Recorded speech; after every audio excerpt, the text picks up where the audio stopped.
With a veritable maze of financial options available to all of us, we can be excused for occasionally leaving our finances to chance.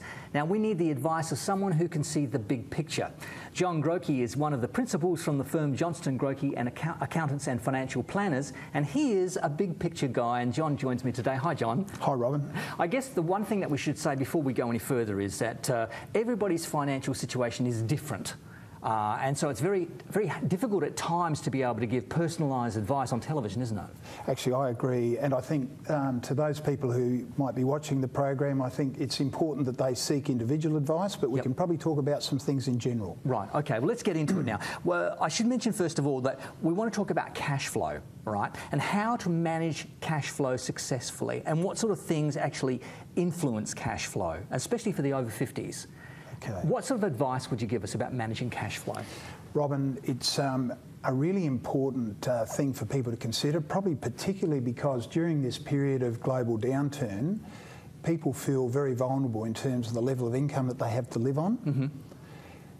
Cash flow is about understanding the level of income that the assets are generating. And an example would be, if you own a house that's a rental property, and the property's fallen in value, right, it doesn't necessarily mean that the rent stops. The rent still comes in, provided you've got a tenant.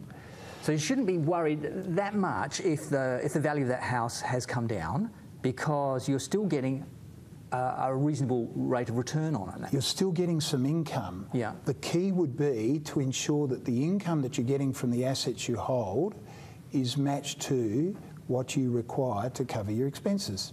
And that asset may well improve over the next few years anyway. I think if the asset's of reasonable quality, it certainly will. Okay, well, let's talk about superannuation on that line of thought as well, because finances and fear, I mean, a lot of us, still remember just what happened with the global financial crisis just recently, and we're all living in fear when we look at superannuation, we look at shares. How should we be looking at that? In the same sort of way as assets? I think the comparison is a direct one, because if you own a particular share, there's an income or dividend that comes from that share on a regular basis, maybe twice a year. That income could be compared to rent. So there's a degree of income, even though the asset might have fallen in value, that you're still receiving. Right. Importantly, that income is something that probably over time will grow as well. So if a company has a good performance and they have more profit, they can distribute more income. Okay.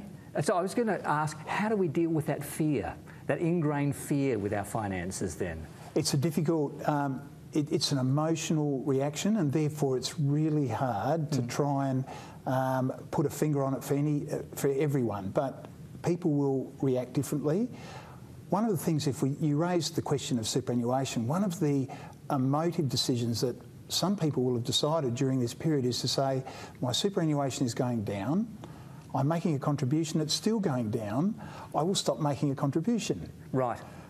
My suggestion is that if the value is going down, that it's probably at a discount to what it was before, and therefore is better value.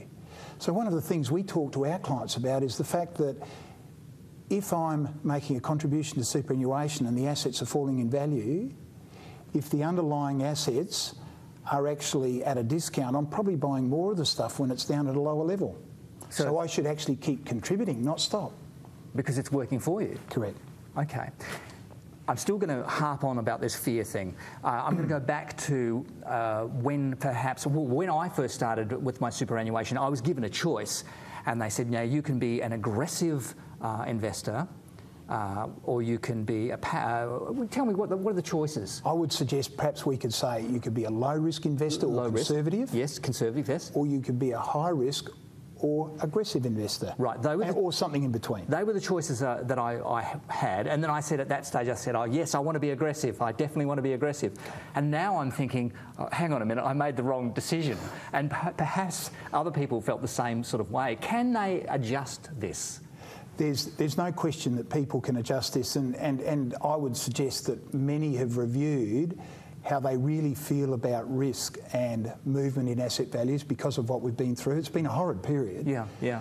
But I would suggest that it's not necessarily the time to switch camp unless you're certain that that's what you need to do.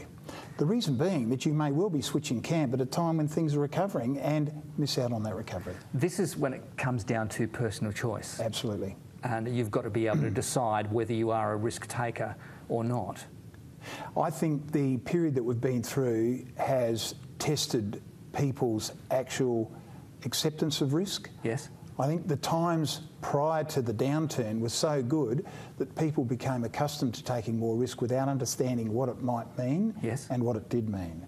So it's very important to evaluate where an individual feels comfortable, and that's a personal thing. And also we need to be able to understand about the assets that we have in hand, and that's what you were talking about before, and how important those assets are and how they may well increase in the future. I think that's. I think assets will rise and fall in value if they're growth orientated, and we've seen quite a dramatic outcome with growth assets in recent times. But it is important to understand, and the superannuation industry doesn't really do a good job of talking about the difference between movement in asset value and income or dividend that might be coming in. They generally talk about one collective total return. Right. And if that's negative, people immediately form the opinion that the outcome's been negative. But there still might be quite a reasonable quality income coming from those assets, even though they've fallen in value. These are the things you need to be able to take into consideration. John, thank you very much for joining us. There's a lot more that we're going to talk about over the next few weeks, so we look forward to having your company next time. Thank you. I hope you've enjoyed our program today, Our Time. If you have any comments that you'd like to make, or anything that you would like to see specifically on the program, any interests, any books that you would like to hear about, anything at all, please contact us on the program, and the contact details are ourtime@c31.com.au.